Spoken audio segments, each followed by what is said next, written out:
Eto si Ramson, isang taong may kapansanan na nagsusumikap upang maiahon ang kanilang kahirapan. Hindi makatayo, hirap makaligo, hirap makakain, hirap makainom ng tubig, at lalong-lalo sa lahat, hirap makatulog. 34 na taong gulang na siya, at 34 na rin siyang nagtitiis sa kanyang sakit na congenital muscular dystrophy. Isang uri ng mga genetic na sakit na nagdudulot ng paghihina ng kalamnan at maaaring humantong sa iba't ibang kapansanan. Halos hindi niya may taas ang kanyang paa at kamay. Pati ang kanyang buto ay nakabaluktot. Tanging libangan niya lang ay mag-drawing at maglaro ng online games at mag-livestream. 5 silang may kapansanan na may ganitong sitwasyon, at namatay ang 3 at 2 na lang silang natira.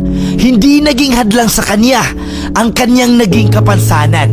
Dahil si Ramson ay nakatapos ng senior high school, may kaunting negosyo, at isa sa tumutulong maitaguyod ang kanyang pamilya. Dating nagtitinda ng tsinelas ang kanyang nanay, at ngayon ay nagtatrabaho bilang kasambahay. Kaya hinanlugan ni Beatmaster na isang truck na grocery.